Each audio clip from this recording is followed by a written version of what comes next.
Today's texts are 1 Corinthians chapter 7 and chapter 8. Chapter 7 is a very long chapter. Chapter 8 is a much shorter chapter. Chapter 7 primarily deals with sex and marriage and divorce. And so if you remember in chapter 5 and 6, Paul was talking some about just sexual immorality and the biblical sexual ethic, how to use our body, and that how we use our body impacts the state of our soul. Our body and soul are connected and they relate to each other. And so then in chapter 7, he gives some principles for marriage. He starts out by saying that if you are married, that a husband and a wife should give each other sexual pleasure. That's what God intended it for. And so in marriage, sex is a good gift, and we ought to give each other sexual pleasure in the context of marriage.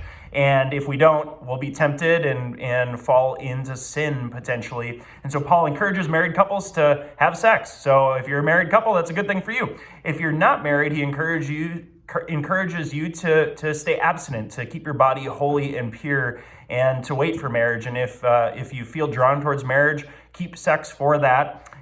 He also gives a little concession in verse 6 and 7. Paul himself is single, and he says that he wishes more people were single because you can dedicate yourself to the Lord. So if you are single, use your singleness for the glory of God. It's a good gift and it's a good thing. And Paul actually wants more people to be single so that they can be more dedicated to loving the Lord and loving other people. But then he says if you can't handle staying sexually pure and being single, then you should seek to get married, and you should practice sexuality inside your marriage.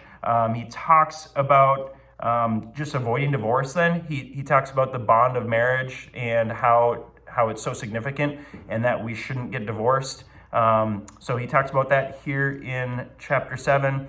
And then in chapter 7, he moves into chapter 8, talking about food sacrificed to idols.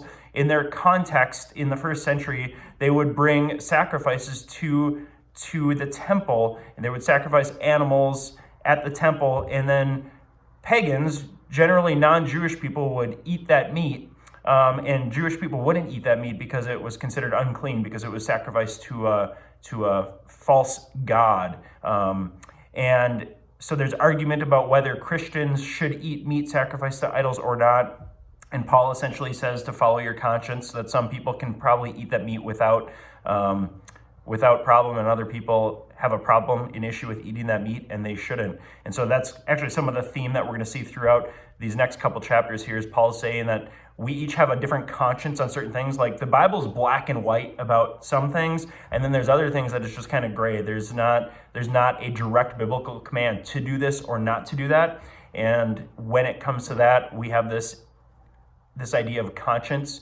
And some people can do one thing and it's okay, and other people, they feel like it's wrong for them to do that thing and they shouldn't do it. And then, so that's basically what Paul is setting up here in chapter 8, related to meat sacrificed to false idols at the temple. And then he's going to move into that actually in the next chapter, which we'll talk about later on.